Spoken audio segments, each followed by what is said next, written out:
Justice delayed is justice denied.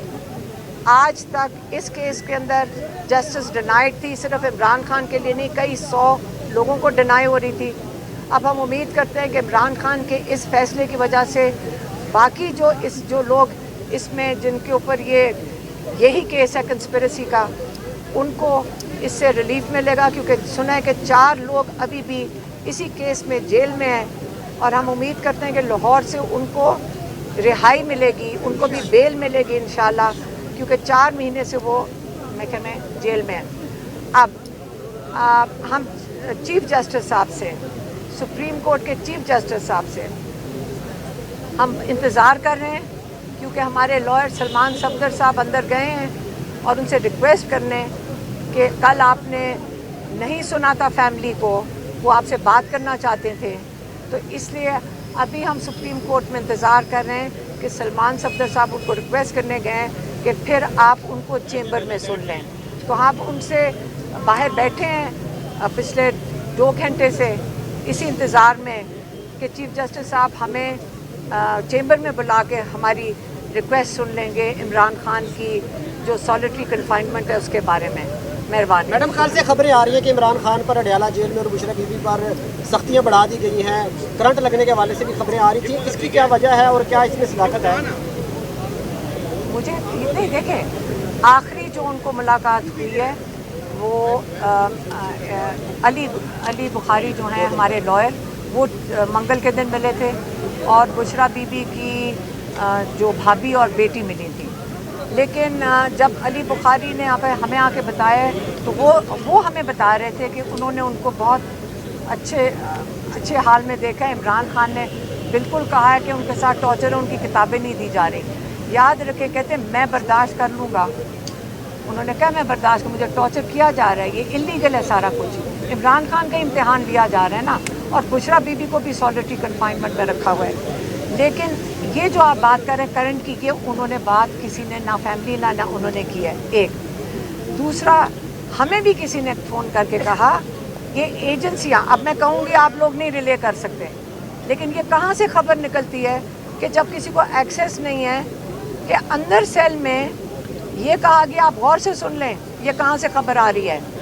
یہ بتانا چاہ رہے ہیں کہ عمران خان کمزور ہو گیا, کیونکہ عمران خان نے پیغام بھیجا ہے کہ میں اگر ہمت کر سکتا ہوں جیل میں بیٹھ کر, میں سب کو کہہ رہا ہوں, اپنے پارٹی والوں کو اور سب لوگوں کو, مشکل وقت ہے, آپ نے گھبرانا نہیں ہے, یہ ٹائم گزر جائے گا انشاءاللہ. یہ سب سے اندھیرا وقت ہے, لیکن اس کے بعد آپ کا صبح بھی ہونی ہے, اور آپ اس کے اوپر ہمیشہ امید رکھیں کہ اللہ تعالیٰ مشکل وقت لاتا ہے, اس کے بعد آسانیاں آتی ہیں.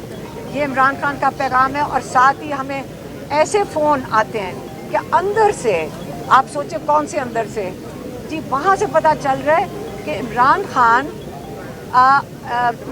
کا دماغی توازن خراب ہو چکا ہے, وہ اپنے آپ سے باتیں کرنا شروع ہو گئے ہیں. یہ بات غور سے سن لیں, جو یہ پھیلا رہے ہیں, یہ بتانا چاہ رہے ہیں کہ عمران خان کمزور ہو گیا. ان کو 2.5 سال ہو گئے ہیں, ان کو یہ نہیں سمجھ آ رہی کہ ہم کیسے دکھائیں کہ عمران خان کمزور ہے.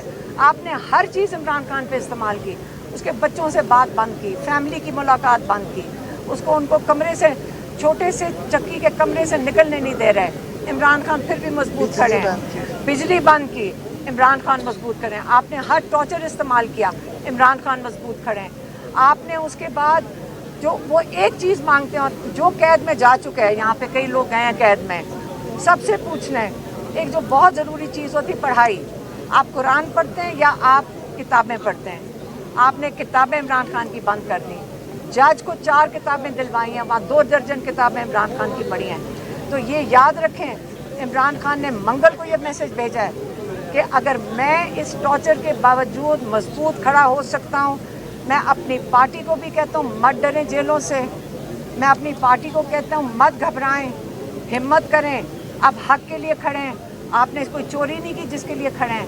آپ فخر کریں کہ آپ مضبوط کھڑے ہیں حق کے لیے. اسے یہ جو عمران خان کا میسج ہے, یہ آپ کلیئرلی سن لیں, اور یہ جو اندر سے ڈرے ہوئے لوگ, گھبرائے ہوئے لوگ ڈس انفارمیشن لگا لیں, اس کو بالکل نہ یقین کریں.